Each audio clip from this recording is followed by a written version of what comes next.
karangkada, live traffic update muna tayo mula sa MMDA Metro Base. Ang nakikita nyo sa inyong mga screens ay ang live traffic situation ngayon dyan sa may EDSA Shaw Boulevard. Unahin natin yung nasa kanang bahagi ng inyong mga screens, yung hindi gumagalaw ngayon. Halos ang mga sakyan, yan yung northbound lane ng EDSA, yan yung galing ng Makati, dumadaan ng Mandaluyong at papasok ng Quezon City. Volume yung nakikita natin problema sa mga oras na ito dahil rush hour ngayon at nasa tapat pa ito ng isang malaking mall dyan. Samantalang nasa left side ng inyong mga screens, yan naman yung galing ng Quezon City at papasok ng Mandaluyong at papunta ng Makati area. Medyo moderate naman ang daloy ng trapiko sa southbound lane ng EDSA. Samantala, ito naman ang sitwasyon dyan sa may Quezon Avenue, corner FPJ Avenue. Nako, magkabilang linya, medyo mabagal ngayon ang daloy ng trapiko sa left side. Yung nakita nyo na halos nagsisiksikan yung mga sasakyan sa leftmost lane.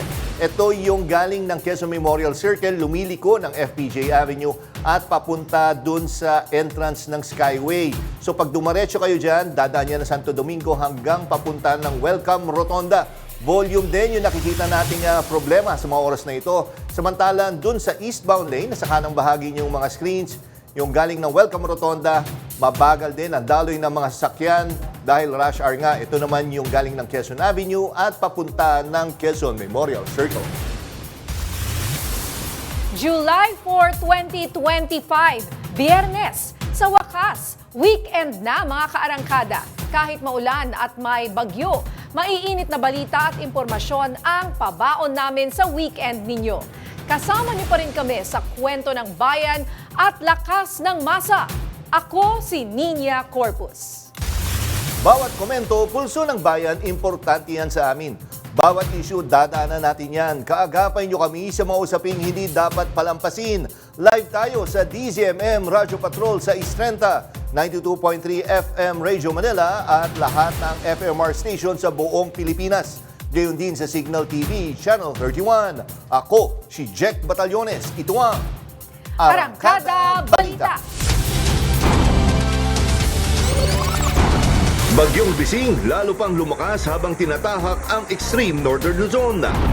Sa pool sa video, lalaking nanggulo sa restauran, nakipagrambulan sa mga pulis. Oy!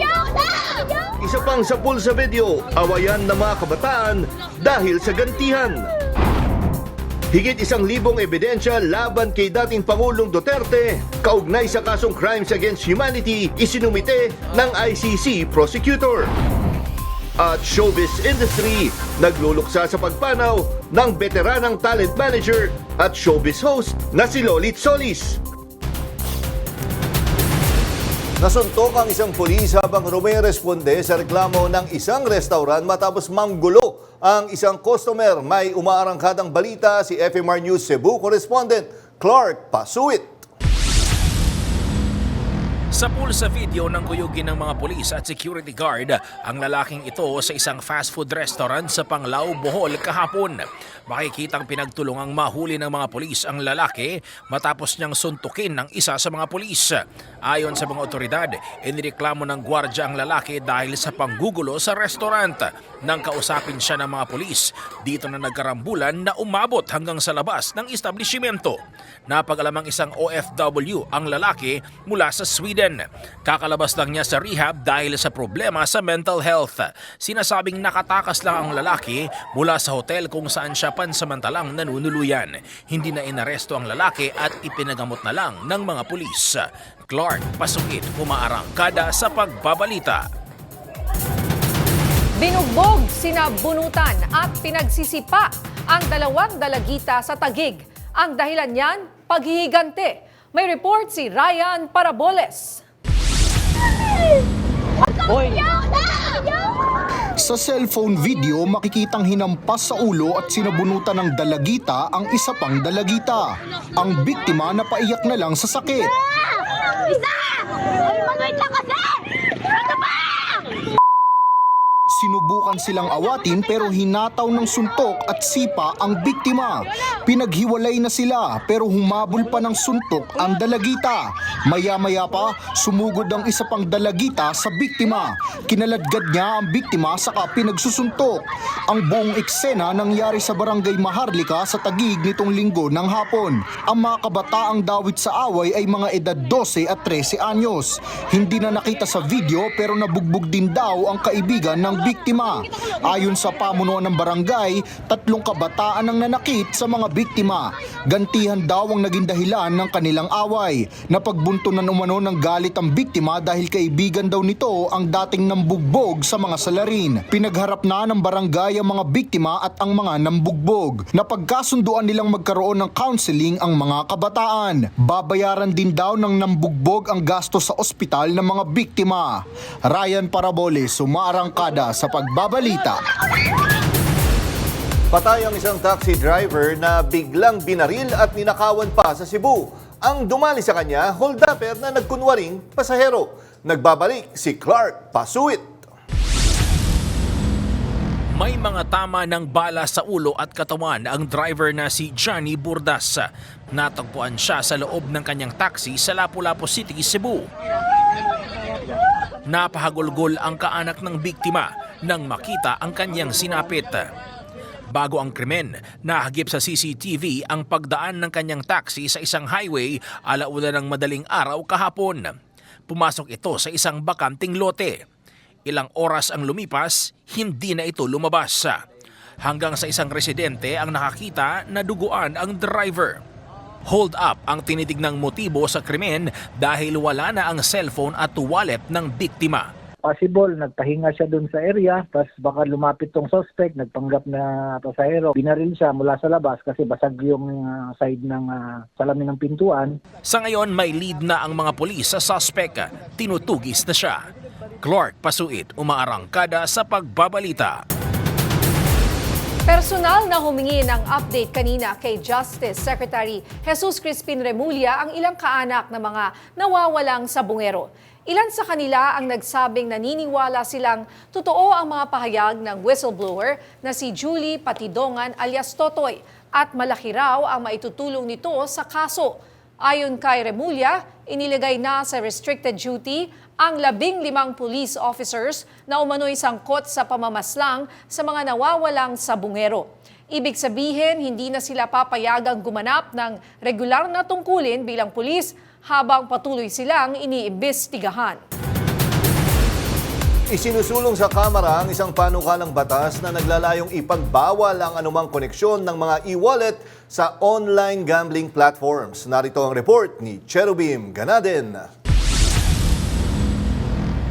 Sa ilalim ng House Bill number 721 o Anti-Online Gambling Promotions in E-Wallets Act, ipinagbabawal sa mga e-wallet operators na i-redirect ang users sa online gambling platforms gamit ang links, QR codes o katulad ng paraang digital. 5 kongresista ang nagsulong nito, sina Representatives Jonathan Keith Flores, Jose Manuel Alba, Laarni Roque, Audrey Zubiri at Arlene Ayon. Sa ilalim ng panukala, ipagbabawal din ang magpapakalat ng impormasyon tungkol sa pagtaya online at pagpapakita ng advertisement ng online gambling sa kanilang apps at ipagbabawal na ipromote ang online gambling sa publiko. Layunin ng panukala na maprotektahan ang mga mamamayan, lalo na ang kabataan sa panganib ng digital na sugal at pigilan ang e-wallets na magamit sa mga online casino at betting sites. Sakaling maisabatas, ang mga lalabag ay papatawan ng multa. Maaari namang mabawi ang kanilang business license sa ikatlong paglabag.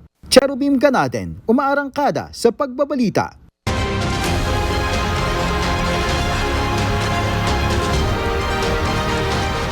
Isinumiti na ng Office of the Prosecutor ng International Criminal Court ang 11th batch ng ebidensya laban kay dating Pangulong Rodrigo Duterte. Kaugnay ito ng kasong Crimes Against Humanity na may kaugnayan sa madugong war on drugs ng Administrasyong Duterte. Batay sa dokumentong may petsang July 1, may kabuuang 1,062 ebidensya ang isinumite. Kabilang sa mga bagong ebidensyang isinumite ay ang mga umano'y pagpatay ng Davao Death Squad noong mayor pa ng Davao City si Duterte. Gayun din ang mga pagpatay na nangyari sa mga barangay clearance operations noong panahon ng panunungkulan niya bilang Pangulo. At kaugnay nga niyan, kasama natin ngayon live via Zoom si Attorney Gilbert Andres, Executive Director of the Center for International Law. Magandang hapon po, Attorney Andres. Welcome po ulit sa Arangkada Balita. Jack Batallones po at Nina Corpus. Magandang hapon, Jack at Nina, live from the Netherlands po. At magandang hapon din sa mga viewers natin sa Arangkada Balita. Yes, sir. Attorney, salamat po sa time na ibinigay niyo dito sa aming programa. Unang-unang tanong ho, anong klaseng mga ebidensya ho itong nakapaloob dito sa 11th batch? Gaano ka-importante po ito? Mahalaga siya, Jack, kasi yun nga, 1,062 items, kung saan iba't ibang mga tema ang kanyang pwede pong ma-prove. In fact, kung tingnan mo yung dokumento, 10 mga thematic evidence categories. Yung isa doon yung murder nga, crimes against humanity for murder, nung Davao Death Squad, mayoral period. At gusto ko lang i-clarify, I think Vice Mayor po si Mr. Duterte at that time. Iba po yung mayor at that time. Okay. Kasi 2011 yun actually. Kaya nakalagay lang po, mayoral period. Okay. Next, meron yung tema ng crimes against humanity for murder nung presidente na po si Mr. Duterte, mga barangay clearance operations. Meron dito yung mga high value targets nung presidente po siya at meron din dito yung para po ipakita yung modes of liability, di ba? Indirect co-perpetrator po ang charge against ang arrest warrant laban kay Mr. Duterte. At yung contextual elements pa wherein pinapakita na mayroong widespread or systematic attack against the civilian population. At yung naman po ay para po sa defense kasi isa din po tong duty ng prosecutor kung hindi yung nagpapakita na merong liability kundi yung exonerating evidence din. Kaya nakalagay doon sa mga last 4 thematic categories yung that suggests a line of defense, material for preparation of defense, material for preparation of defense, material for the preparation of defense. Okay. Attorney, ano po bang uri ng mga ebidensya itong sinasabing mahigit 1,000? Napakarami po nun, Ano po ba yon? Magbigay nga po kayo ng example doon sa mahigit 1,000 na yon, napakarami po, na nakapaloob dito sa 11th batch of evidence laban kay dating Pangulong Rodrigo Duterte. Sige, ganito niya, talagang hindi natin specifically malaman, kasi naka-redact po siya, Pero ang hula ko lang, informed hula ko lang, these are documents na magpapakita na may polisiya nga ng pagpatay doon sa war on drugs ni Mr. Duterte at nung nasa Davao siya at nung nasa na siya, Malacanang at siguro nandito din yung mga listahan, high value targets, sino ba talaga yun, sino mga pinatay. Sa tingin ko doon yun maglalaro yung mga ebidensyang ito mga temang yun. Opo, so attorney, di ba yun nga, partner ninyo pa yung mga piloso pong nagsusupport sa dating Pangulong Rodrigo Duterte. Lagi sinasabi na attorney, kung sakali may pinatay, hindi naman si Pangulong Duterte may hawak ng baril at nagano dyan. Kumbaga, paano daw mapapatunayan na inutos? So kasama yan doon sa mga ebidensya. May mga documentary evidence? Paano po ba yan? Jack, meron naman tinatawag kahit sa ating domestic criminal proceedings, yung mastermind. Opo. Yun actually yung charge sa arrest warrant laban kay Mr. Duterte. Indirect perpetrator. Kaya hindi niya po kailangan siya po ang talagang pumitil at magpatay. Hindi po. Kasi presidente po siya. At kung ano man po niyang sabihin, polisiya po yan, malaki po ang impluensya niyan. At hindi lang impluensya, malaki yung authority niyan sa mga pulisya. In fact, admitted ng Philippine National Police sa real numbers that there were at least 6,000 who were killed during police operations sa ilalim ng war on drugs ni Mr. Duterte. Kaya yun, indirect co-perpetrator po si Mr. Duterte. Pag pinag-uusapan po ang Davao Death Squad, sa tingin po ninyo, paano kaya pinagtitibay ng mga ebidensyang ito ang kaugnayan nila sa Davao Death Squad? Mahalaga to niya, kasi ito yung magbibigay ng konteksto na kahit mayor pa lang siya or vice mayor pa lang siya nung panahong 2011, meron ng patayan, laganap na patayan sa Davao City. In fact, Jack Ninya, this is an open secret. Open secret siya sa lungsod ng Davao. Kaya ito po yung patunay na kung ano man po yung kanyang polisiya ng pagpatay na nangyari sa Davao City, dinala niya po sa buong Pilipinas nung naging presidente po siya nung 2016 hanggang 2022. At kung sa ICC ang usapin, hanggang 2019 March. O nga, yun nga, attorney, no? Yun nga, actually, yung sunod kong tatanong partner ninyo, di ba, nagkaroon tayo ng discussion. Kasi parang nagkaroon ng limit po, yung magiging scope po nitong mga itatanggapin. Tama po. Maka-apekto ho ba to sa lakas ng kaso laban kay dating Pangulong Duterte?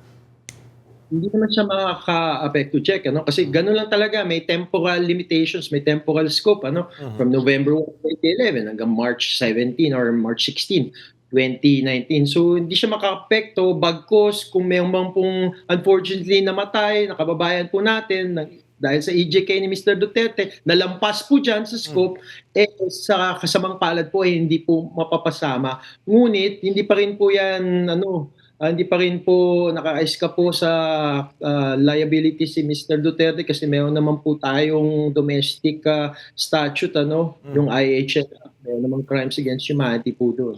Kasi ang sinasabi, baka malaki ho ba ibababa nung numero ng mga namatay or naging biktima once na maililimit lang po yung period na yan? Hindi naman po. Oh, actually, doon pa lang sa application ng Office of the Prosecutor as far as 2021, yung CSO numbers na sinasite ng prosecutor ay 15,000 hanggang 30,000 po. Kasi kalaki po dito, pati yung mga vigilante-style killings. Kaya I think malaki na actually yung mga numbers ng mga taong namatay sa war on drugs ni Mr. Duterte within the scope ng ICC. Kaya hindi siya dapat balakid man sa mga biktimang pwedeng mag-participate. So ano na po ang susunod na hakbang matapos po maisumite ang batch ng mga ebidensyang ito? Oh, magandang tanong yan, Ninya, kasi I have two updates, Yung isang update ko po ay nung July 3 ay nag-issue actually ang pretrial chamber, hindi pala pretrial chamber, I'll be very specific. Ang plenary of judges, buong judges po ng ICC, nag-issue po sila ng desisyon. Kung saan binasura po nila, nireject po nila yung application ng defense for the disqualification ng dalawang judges po with respect sa jurisdictional charge. Binasura na po. Wala pong legal na basihan. Ikalawa po, July 4, narinig ko si Nina, sinabi July 4, Friday, pag-punta, Ito po ay mahalagang date kasi ito po yung day kung saan magpa-file pong Office of the Prosecutor ng DCC. Ano ba yung DCC? Document Containing Charges. Ito po yung 4 na sulok ng formal charges laban kay Mr. Duterte. Gusto ko lang ipalawanag further. Parang baliktad siya kasi sa ating domestic proceedings. Nag-file ng information sa korte, nag-i-issue yung korte, yung judge ng arrest warrant, tapos ina-arresto po yung accused. Sa ICC naman, baliktad. Nag-a-apply muna for arrest warrant, ini-issue ang arrest warrant, na-arresto nga si Mr. Duterte legally, legally under international law and Philippine domestic law. At ngayon po, yung formal charges or DCC, document containing charge. Kaya sa mga kababayan po natin, kung gusto po nating mabasa yan, antabayan po natin sa website ng ICC. Ngayong araw na ito, July 4. So yan pinakabago po, kakalabas lang ho yan, ng decision po na yan. Tama. Kaya Jack, I'm monitoring it in real time.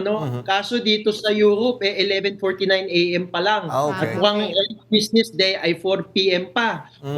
Kasi 6 hours delayed po kami. Kaya hindi pa po tinitingnan ko po, hindi pa po lumalabas yung document containing charges. Antabayan po natin, 4 PM CET, that's about 10 PM Philippine time. Okay, so importante. Attorney, yung isa naman, yung isa pang maraming inaantay ng mga dito sa ating bansa, yung request dun sa interim release. Wala pa hubang result para dyan? Wala pang resulta, Jack. Pagkos, kung tingnan mo lang yung jurisprudence ng ICC, wala pa po silang nag-grant na application for interim release for any crimes under Article 5. War crimes against humanity, genocide. Wala pa. Ang na-issue pa lang nilang application for interim release ay yung Article 70 po, Offenses Against the Administration of Justice. Kaya kung maging consistent lang po yung ICC sa kanilang jurisprudence, mukhang marireject po yun. Yun po.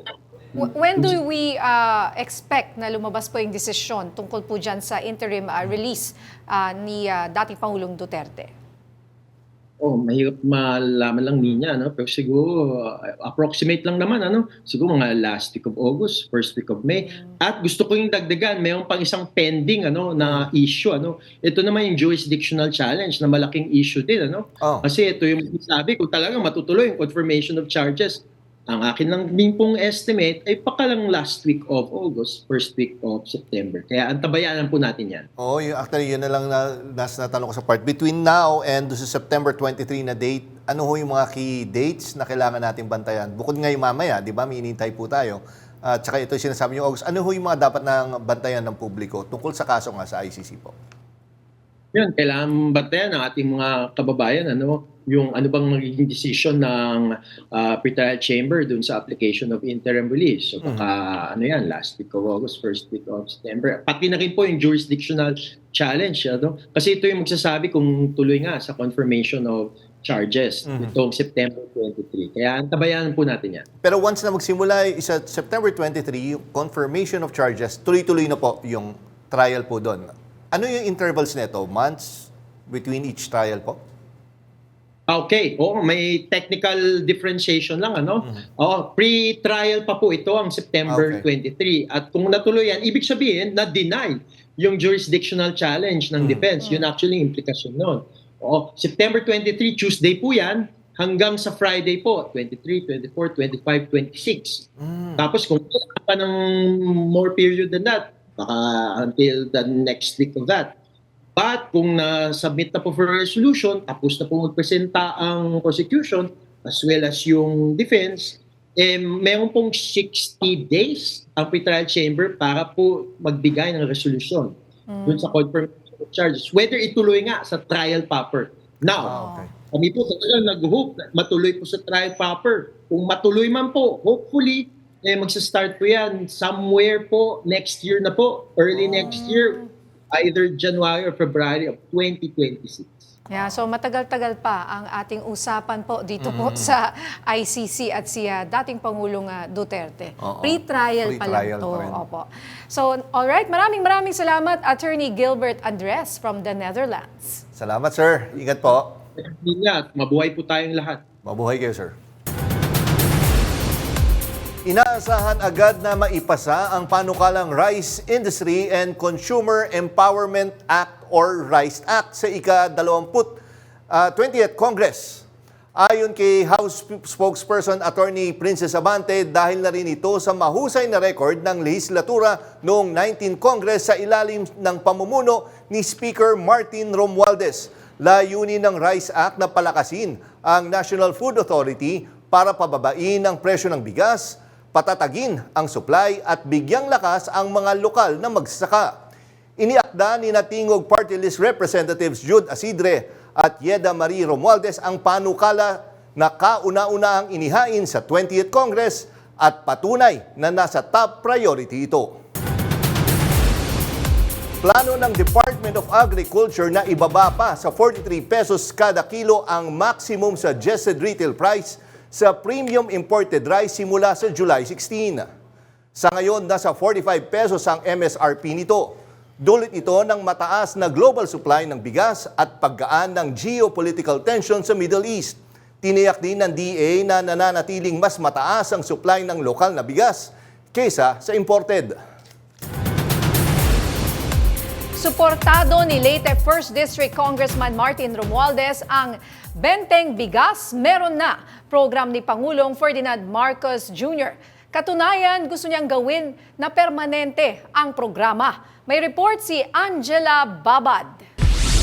Deliver more programs Buo ang suporta ni late Congressman Martin Romualdez sa Benteng Bigas Meron Na program na ani ay nagsisilbing lifeline ng mga karaniwang Pilipino. Patunay anya na kumikilos ang pamahalaan para tugunan ng mga pangunahing pangangailangan ng taong bayan. Ayon kay Romualdez, sisikapin nila sa Kongreso na mapanatili ang nasabing programa. Kumpiyansa siyang maglalaan ng mababang kapulungan ng sapat na pondo para tuloy-tuloy itong maipatupad. Kaugnay nito, inihain niya ang House Bill No. 1 o ang Rice Industry and Consumer Empowerment o RICE Act. Layo nito na palakasin ang kapangyarihan ng National Food Authority para patatagin ang presyo ng bigas, tiyakin ang sapat na supply at direktang suportahan ng mga magsasaka at mamimili. Si Romualdez din ang may akda ng House Bill No. 14 na layong palawakin ng tulong ng crop insurance sa mga magsasakang apektado ng kalamidad gaya ng bagyo, baha at tagtuyot. Paliwanag pa niya, hindi sapat na magbigay lang ng subsidy para mapanatiling mura ang bigas. Kailangan din ng patuloy na pamumuhunan sa agriculture sector tulad ng irigasyon,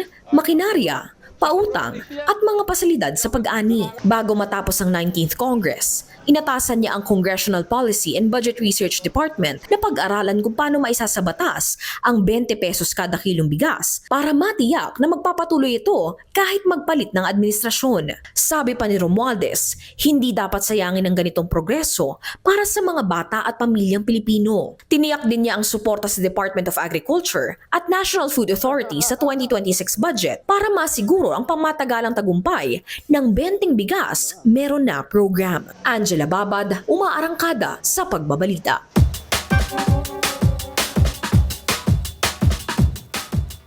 Isinusulong sa Kamara na gawing pangmatagalan ang 20 pesos kada kilong bigas sa ilalim ng Benteng Bigas Meron Na o BBM Na program ni Pangulong Ferdinand Marcos Jr. Kakayanin kaya ito ng pamalaan? Ikaw, ano sa tingin mo? Parinig nga ng iyong masa. Sabi.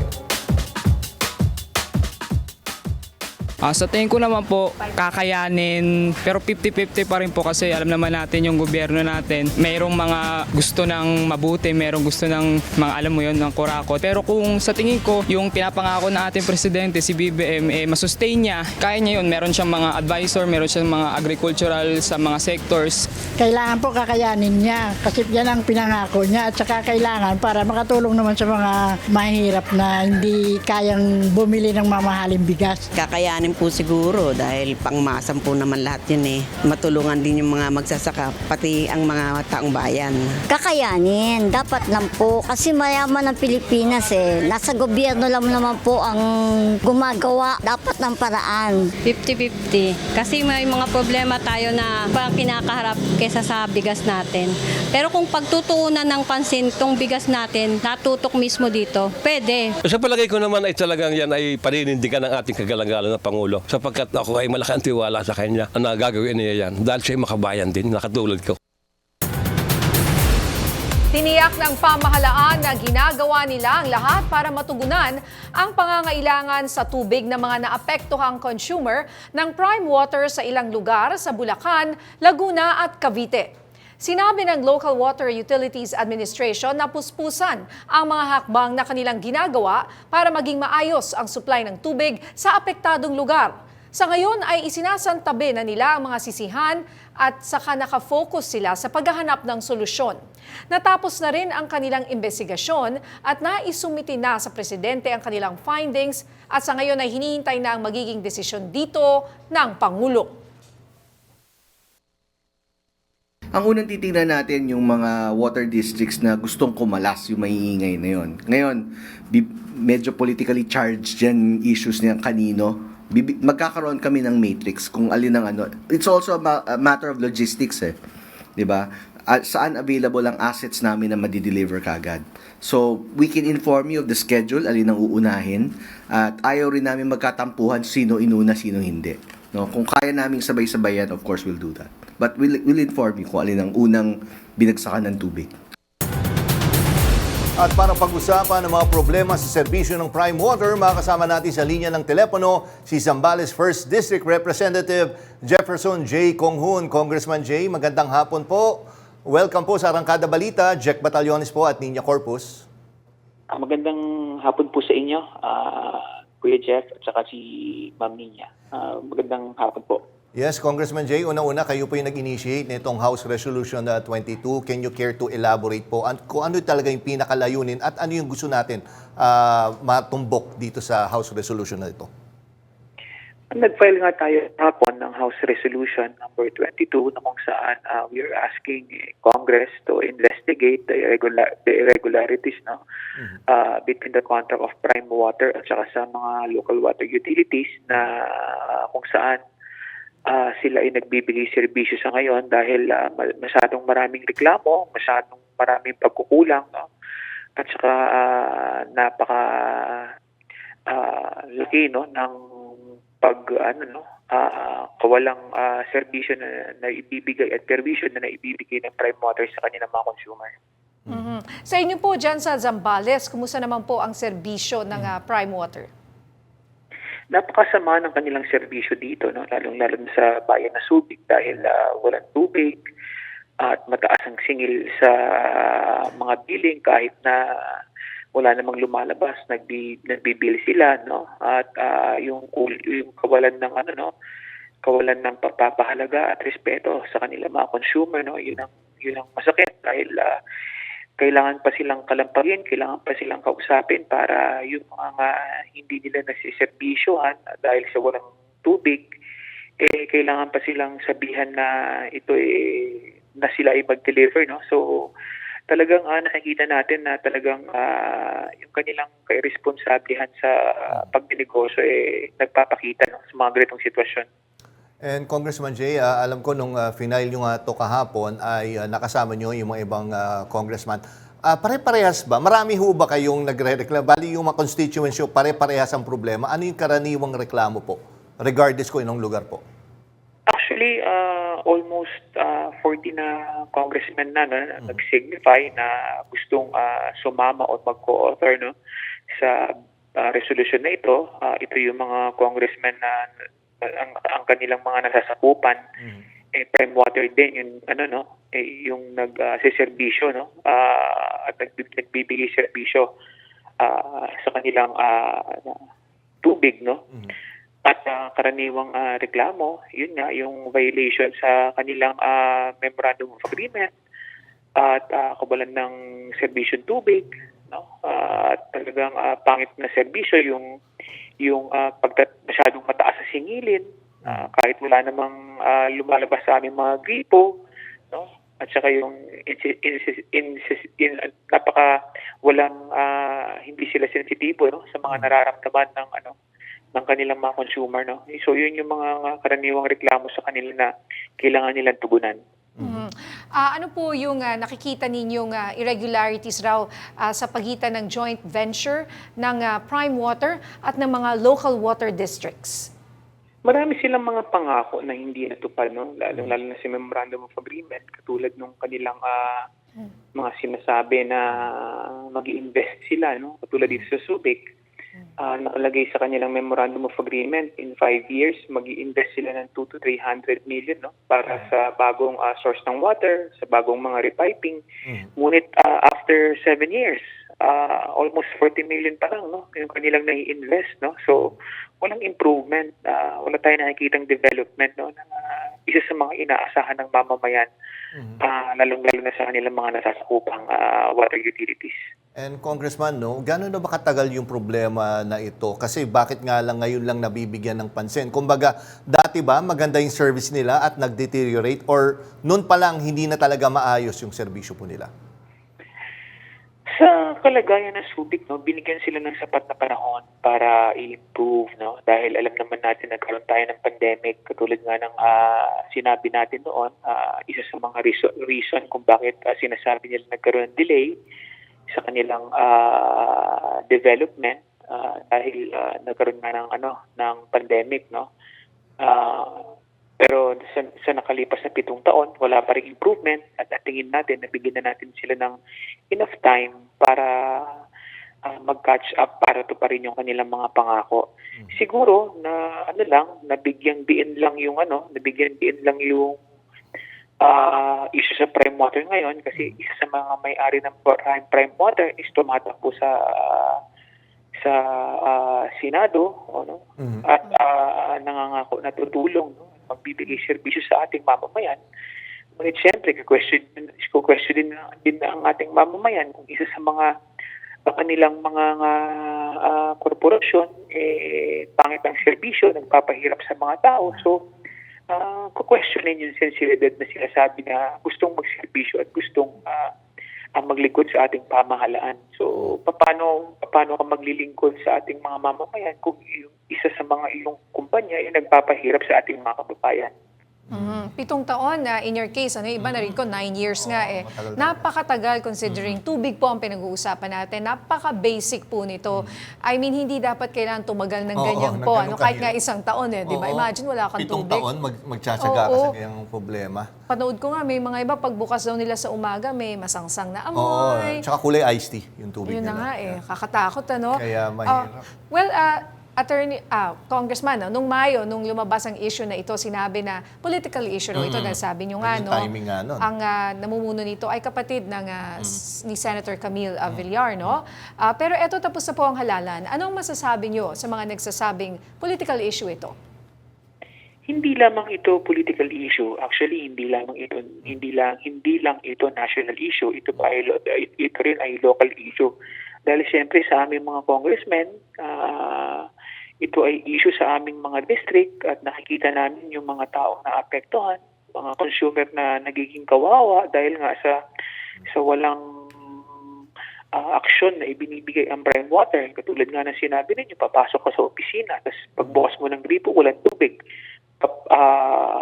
Gusto mong uminom ng tubig, ang lalabas sa gripo mo, kulay puti, no?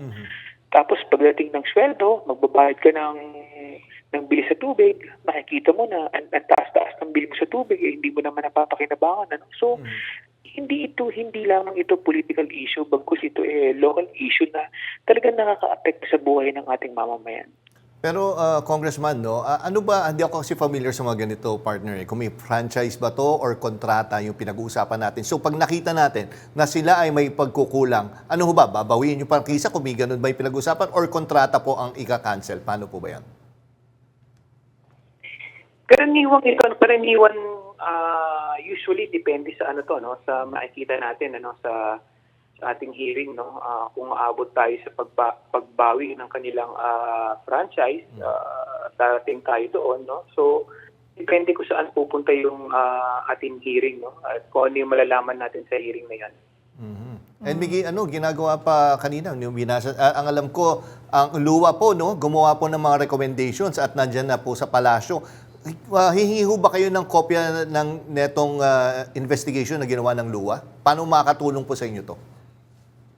Yes, kailangan na maging transparent din ang luwa na magbigay ng kanilang mga findings dahil gusto rin nating malaman yung report na ibinigay nila sa palasyo. So siguro, i-request natin o ipapakiusap natin sa luwa na bigyan tayo ng kopya ng kanilang findings and recommendations sa kanilang investigation. At panghuli na lang po, dahil po sa nangyaring ito, dapat po ba na pag-aralan ulit ng pamahalaan ang public-private partnerships sa mga water utilities? Kasi considering ganito po, tumagal na ganito, taon-taon po ang tinagal ng problemang ito.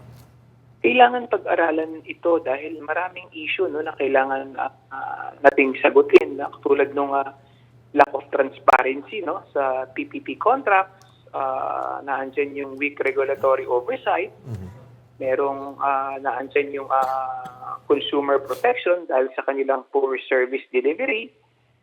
Siyempre, kailangan tignan din natin yung long-term monopoly at yung risk na sila lang yung po pwedeng sumali o mag-bid sa mga proyekto. Naandyan din yung oversight deficiencies, kailangan mabantayan sila mabuti at importante rin yung yung accountability in case of failure sa kanilang mga serbisyo. Siyempre titingnan din natin yung lack of performance data and monitoring so yan yung mga tinitingnan natin na kailangan natin pag-aralan regarding sa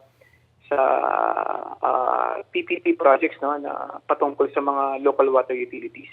Okay, maraming salamat po ulit sa oras na binigay nyo dito sa Arangkada Balita. Congressman Jay Conghon, mabuhay kayo sir at ingat po.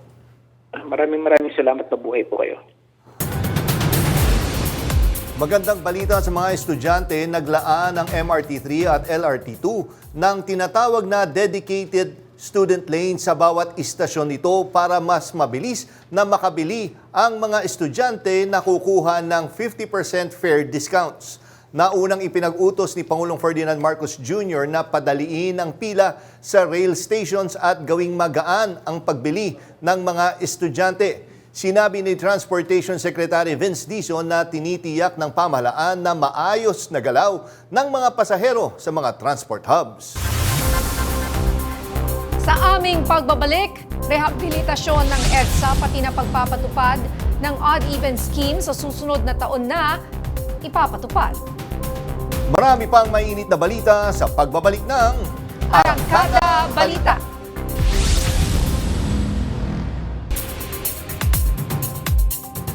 Sa susunod na taon na, isasagawa ang EDSA rehabilitation at pagpapatupad ng odd-even scheme doon.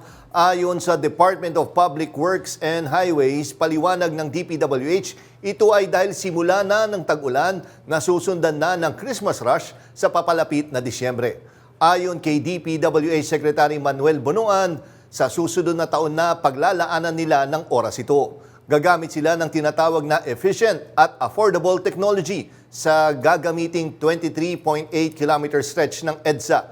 Ayon naman sa DOTR, maglalaan sila ng mas maraming bus sa EDSA busway. Target ni Defense Secretary Gibo Teodoro na maging full package ang Multi-Role Fighter Jet o MRF acquisition program para sa Philippine Air Force. Anya, dapat ay kasama na ang Airborne Warning and Control System aircraft maging ang mid-air refueling platform para matiyak na magiging tunay na epektibo ang pagkakaroon ng MRF. Aminado si Teodoro na isa sa hamon ang pondo para sa pagbili at pag-maintain ng multi-role fighter jets kaya't makikipag-ugnayan siya sa Department of Finance at Department of Budget and Management at kinokonsidera ang syndicated loans at iba pang alternatibong revenue source. Matatandaan na noong nakaraang taon, inaprubahan ni Pangulong Ferdinand R. Marcos Jr. ang MRF Acquisition Program bilang bahagi ng nagpapatuloy na modernization ng Philippine Air Force.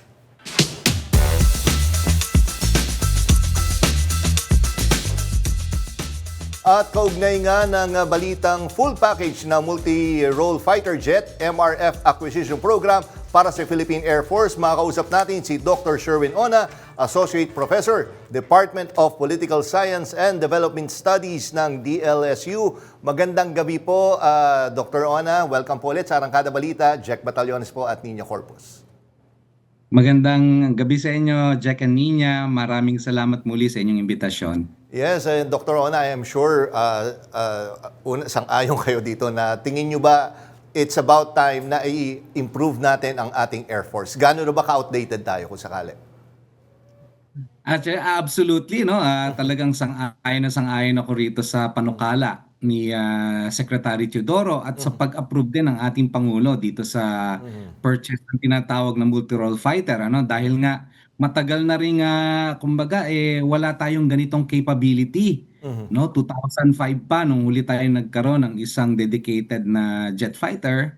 At it's about time, no, lalong-lalo na ngayon na meron tayong concern sa West Philippine Sea.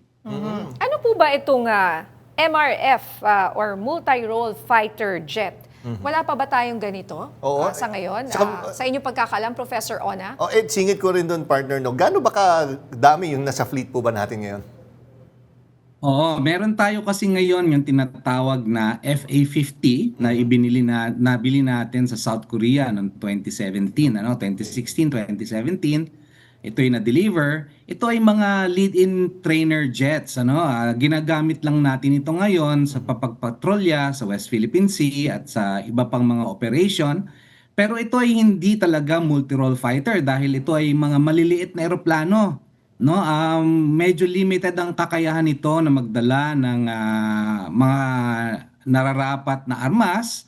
At the same time, kasi nga maliit siya, hindi matagal ang kanyang tinatawag na loiter time, yung pagpunta sa isang lugar, at dahil nga maliit, konti lang ang kanyang aviation fuel, nabalik siya kaagad sa base, Itong MRF ay mas malalaking eroplano ito, Nina and Jack, at ito ay mas capable, dahil nga sa malaki, meron siyang mas malakas na radar, meron siyang mga weapon system na hindi kayang dalhin ng ating mga FA-50. Kaya talagang napakalaking improvement ito kung mabibili ito ng Pilipinas at madadagdag sa kanyang fighter inventory.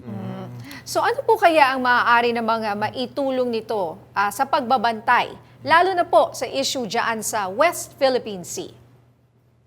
Oo, nabanggit kasi ni Secretary Teodoro yung full package, Dapat maintindihan ng mga kababayan natin ito na ito ay hindi lang eroplano ang binibili natin dito, Binibili din natin yung tinatawag na airborne warning and control aircraft, Ito yung mga eroplano na merong radar, Malalakas po na mga radar system ito na kayang mag-detect ng mga mga air and naval and even yung mga ground threats po na mas malalayo, Meron siyang ganong kakayahan, at malaki po ang maiaambag nito sa pagmamonitor sa West Philippine Sea, at kung wag naman sana mangyari kung magkakaroon po ng labanan dyan, isa po itong malaking advantage, dahil nga po binibigyan niya ng mas malakas na monitoring capability ang ating hukbong panghimpapawid. Professor Ona, syempre hindi naman kami expert sa mga fighter jets na yan. Kumbaga, yung kinukuha natin ngayon, ito yung mga napapanood ba natin sa mga TV, sa mga pelikula, yung talaga, yung mga gano'n, yung sa pelikula, sa Top Gun. Tsaka yung sinasabi niyo yung may radar, ito yung may parang sa ibabaw na may parang plate, na parang AWACS ba tawag doon po? Yes, so ito nga, Jack, tama ka. Ito yung mga AWACS na mga eroplano na may radar, Although yung kinukuha natin ay mas maliit, pero sapat na sapat ito para sa pangangailangan ng Pilipinas. Tama rin yung banggit na para ito yung napapanood natin sa Top Gun, But ito yung depende kung anong klase yung bibili ng Philippines, at maidagdag ko lang diyan pati mga refueling tankers, balak yata rin bumili ng Pilipinas, para madagdagan ng range ng ating mga eroplano. Pero itong pag-acquire po ng nitong MRF will take several years po, Parang kumbaga in batches ba yan? At saka kailangan may training na kailangan. Tsaka saan po natin sila ilalagay? Meron ba tayong kakayahan na i-park itong mga eroplanong ito? Ilang kaya? At may capability ka ba to maintain? Kasi maintenance, di ba? Mahal din yan. Depende po sa bibili na unit ng Philippines, dalawa po ang top contenders ngayon, yung manggagaling sa Estados Unidos at manggagaling sa Sweden.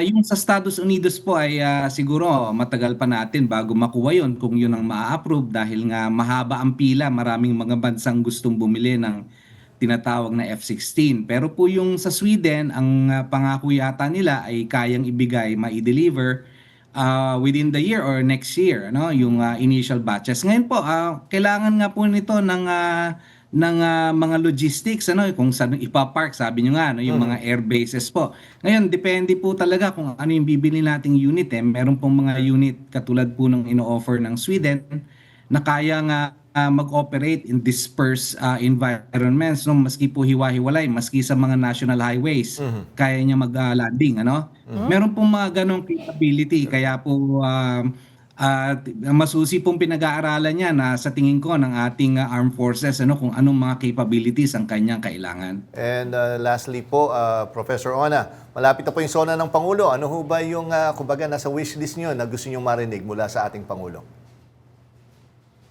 Ako, Jack, yung alam niyo naman na isa to sa pinaka kumbaga malakas ang tindig ng ating pamahalaan, especially ng ating Pangulo tungkol dito, siguro yung patuloy na commitment sa pagpas na stance natin sa West Philippine Sea, at yung patuloy na pagsusuporta doon sa modernization ng ating armed forces at ng Philippine Coast Guard, kasi po talaga kumbaga nasa sadsad po tayo ngayon ito pong Marcos administration po talaga yung nag-aangat po sa atin dito sa sa ating lakas militar at pakikibahagi na rin po sa ating mga kaalyado sa riyon at sa ibang mga party pa ho ng mundo. Okay, nako, maraming salamat, Dr. Professor Sherwin Ona. Salamat sir, happy weekend po. Salamat. Okay po kayo. Marami pa ang mainit na balita sa pagbabalik ng Arangkada Balita.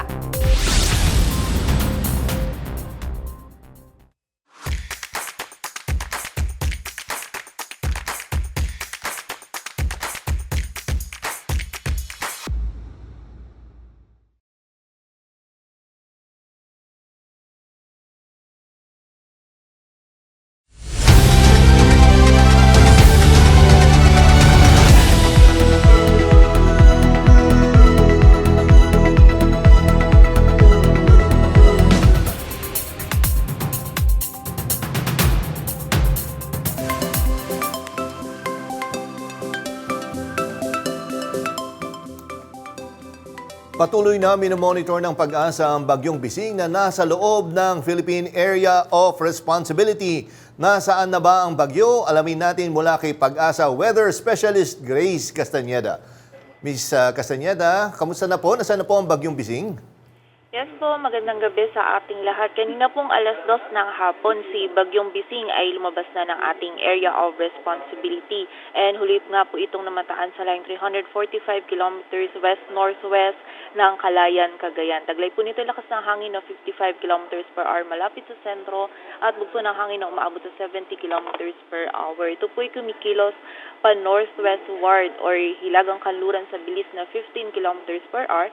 And sa kasalukuyan, wala po tayo nakataas na wind signal sa anumang bahagi ng ating bansa. And ayon nga dito sa ating latest forecast track analysis ni Bagyong Bising for the next 12 hours, ito ay patuloy nakikilos pahilagang kanluran ng mabagal and then liliko po ito patungo naman dito sa may kanluran, sa karagatan kanluran ng extreme northern Luzon. So kapag po naging hilagang silangan yung movement na nito, posible pong pumasok itong muli sa loob ng ating area of responsibility by Monday early morning. And for the same day din po is lalabas din ito ng ating PAR by Monday afternoon. And then meron pa rin po tayong uncertainty dito sa ating forecast track kung saan meron tayong possibility ng southward shift nito, but ngayon po is bumababa na po yung posibilidad nito, and then meron din tayong possibility na hindi na po magre-entry or pumasok pa muli itong si Bagyong Bising sa loob ng PAR. So continuous monitoring po tayo, and aside from dito, ngayon pa din po is yung trough ni Bagyong Bising patuloy pa rin nagdudulot ng mga pag-ulan sa area po ng northern Luzon, kung saan meron po tayong mararanasan pa din ng mga malalakas na pag-ulan sa Ilocos Norte, maging sa bahagi din po ng Batanes, and also sa area din po ng Babuyan Islands, dulot nga po ng trough nito ni Bagyong Bising. So bagamat nasa labas po ito ng PAR, yung mga pag-ulan po na idudulot nito is babantayan po rin po natin dito sa area ng extreme northern Luzon or ng northern Luzon, dahil posible pa rin po itong magdulot ng mga pagbaha at pagguho ng lupa, and hanggang sa mga malalakas nga po na pag-ulan, yung posible nating maranasan. Samantala, bukod po dito yung habagat, nakaapekto pa rin sa malaking bahagi ng ating bansa. Meron pa rin paminsan-minsan na malalakas na pag-ulan sa Ilocos Sur, dulot nga ng habagat. And dito po sa Metro Manila, maging sa nalalabing bahagi ng Luzon, patuloy pa rin magiging maulap yung ating kalangitan. Medyo mababawasan po yung mga pag-ulan kumpara ng mga nakaraang araw, but generally may mga kalat-kalat na pag-ulan pa rin po tayong mararanasan, at paminsan-minsan hanggang sa mga malalakas pa rin po yung mga pag-ulan nito. So again, pag-iingat pa rin sa banta ng mga pagbaha at pagguho ng lupa. Samantala, sa nalalabing bahagi naman po ng ating bansa, meron tayong mararanasan or chance pa din ng mga isolated na mga pag-ulan, dulot pa rin po ito ng southwest monsoon. And kanina nga pong 5:00, yung sa northern Luzon po natin, meron tayong nakataas na yellow warning dyan sa area ng La Union at Ilocos Sur. So muli po, babantayan pa rin natin yung mga pag-ulan na hanggang mga malalakas po na pag-ulan pa din yung posibleng maranasan dito sa malaking area ng northern Luzon, dulot po ito ng trough ni Bagyong Bising and also ng habagat. Ayan po muna ang latest dito sa Weather Forecasting Center ng Pag-asa. Grace Castañeda, magandang gabi po. Salamat, Grace Castañeda ng Pag-asa. Happy weekend, ma'am. Good news naman sa mga motorista, muling magkakaroon ng rollback ang mga kumpanya ng langis simula sa susunod na linggo. Base sa 4 na araw ng trading sa Min of Plath, Singapore, maglalaro sa 50 sentimos kada litro ang rollback sa diesel, habang mahigit piso kada litro sa gasolina. Ang kerosene naman ay papalo sa 80 sentimos ang rollback sa kada litro nito. Ang rollback ay bunsod ng dagdag na supply mula sa OPEC, ceasefire sa Israel at Iran at sa US tariff. Pumanaw na ang veteranang talent manager, showbiz talk show host at kolumnistang si Lolit Solis sa edad na 78. Kinumpirma ang malungkot na balita sa post ng isa sa mga matalik na kaibigan ni Manay Lolit na si Gorgie Rula. Acute coronary syndrome ang sanhi ng kanyang pagkamatay. Bago siya pumanaw, sumailalim sa dialysis si Manay Lolit simula 2022.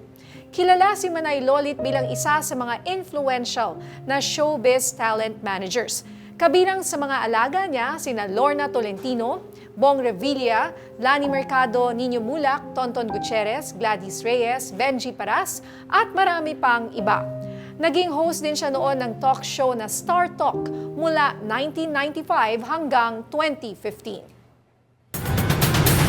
Kinasuhan ng cyber libel ni Philippine Coast Guard spokesperson for the West Philippine Sea, Commodore J. Tariela, ang vlogger na si Alan Troy Regando Sasot o mas kilala bilang Sas Sasot.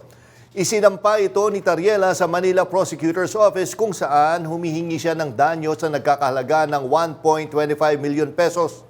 Ayon sa Movement Against Disinformation or MAD, na nagsisilbing kinatawan ni Commodore Tariela, sunod-sunod na naglabas si Sasot ng mga mapanirang mga pahayag mula July hanggang October 2024 sa Facebook at X na dating Twitter.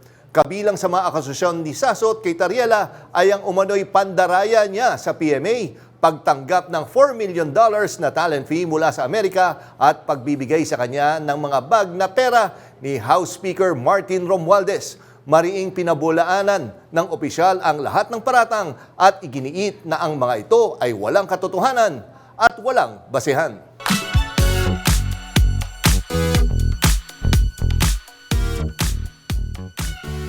Magkakaroon na ng kauna-unahang Pinay sa Hollywood Walk of Fame. Walang iba kundi ang very deserving na si international Broadway diva na si Ms. Lea Salonga. Pinangunahan ng Manila International Film Festival ang nomination kay Lea. Kasama si Lea sa Walk of Fame Class of 2026 kung saan kabilang din sina Miley Cyrus, Timothy Chalamet at celebrity chef Gordon Ramsay. Pinarangalan si Lea sa kategoryang Live Theater and Live Performance. Kahilera na niya ngayon ang Phil-Am stars na sina Bruno Mars, Apple Diab at Rob Schneider. Congratulations kay Lea Salonga. About time. Yes, Pinoy Pride. Yes, at yan ang mga balitang umarangkada ngayong araw. Ako si Nina Corpus. At ako naman po si Jack Batallones. Para hindi mahuli sa usapan, kapit lang hanggang sa susunod na Arangkada Balita.